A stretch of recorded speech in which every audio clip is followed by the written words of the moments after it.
Hey, Andrew, good morning. The San Francisco 49ers about ready to start, I believe, your seventh day. I think you started last Friday. Practices here for training camp. They start at 10 o'clock. They'll hit the field. So, John Lynch, as Andrew just said, your first go-round as the man in charge at training camp. You've been a broadcaster. You've obviously been a player. What's it like as the GM? It's busy, but it's fun. There's nothing better. You spend an off season, and like you said, it was my first year. But you spend an off season trying to put a team together and being very conscious of a number of factors, what we're looking for at each position, chemistry. You work real hard on that makeup, but there's nothing better than seeing it come to fruition on the field. And Kyle's doing a tremendous job working these guys hard and making it really clear how we want them to play. And we've seen a lot of progress.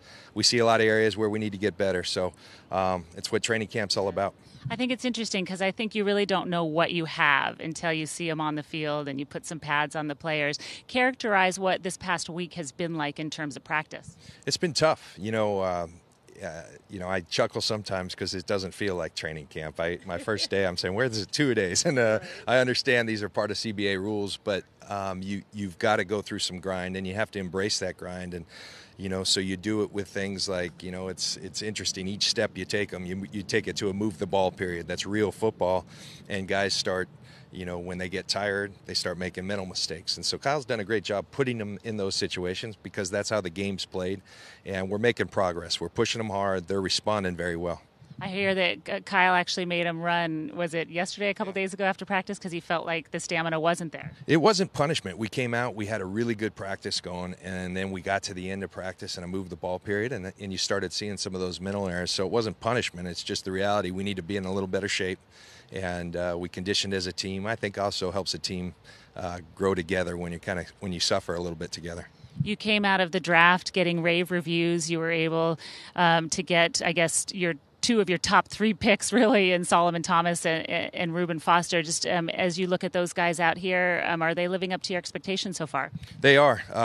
Solomon, a little bit behind because of the rules and being a Stanford student, he couldn't take part in any of our off-season workouts. So his first day at training camp was literally his first day out with us lining up. And so a little bit behind in terms of learning the scheme and all that, but he's a quick learner. And you see the explosive qualities. We think he can be a game wrecker for years to come. Reuben Foster, he's lived up to it and some. He's been all over the field. Has had a great attitude. He's got good players that are lining up in front of him right now. He hasn't complained once when he's getting his opportunities. He's doing what he's always done, making plays, and he's got a special energy and magnetism around him that he's always got a smile on himself, and he kind of lifts, even as a rookie, lifts the spirits of everyone on the field. It sounds like he's already had some time running with the ones. Do you expect him to be an impact player right away? It's going to be hard to keep him off the field. But we're going to make him earn it too. And Kyle's very cognizant of that because I think Reuben will appreciate it more if he has to earn it. And he's doing his best to do just that. There's still some things he needs to clean up. He's a rookie, some mental errors, but we sure like what he's bringing. A lot of teams were scared of him because of some of the injury history. Why weren't you? Well, we have really good doctors here in San Francisco, and it was really never an issue. He had a surgery. They took care of it, and it was a consistent message. And I kept asking them, believe me, as I heard everybody else, and they never wavered in their belief, and we trusted our doctors, and that hasn't been an issue at all. He's been out here since day one. He's been very physical. He looks great, and we're very pleased to have Reuben Foster a part of the 49ers for years to come.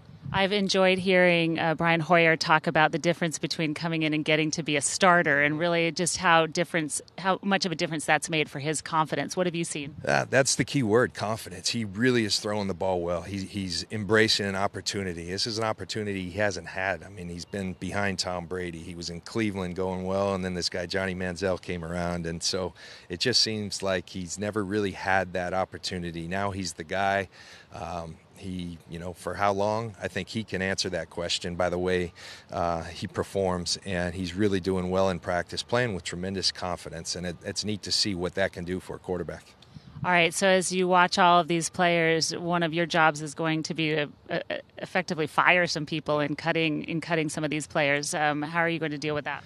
Well, it's not a fun part of the job, but you always, people that I respect most in this business just say, hey, if you can always ask yourself, is this in the best interest of the 49ers? And then I think there's a way you can do it with class. I played for great coaches like Tony Dungy and John Gruden and Mike Shanahan, and I think the guys always appreciate it just when you're up front and you tell them, and there's no pretense, there's no sneaking around. You look them in the eye and you say, hey, we're sorry, and it's not easy. It doesn't make it any easier, but Kyle and I are both trying to do that, and I think players appreciate that.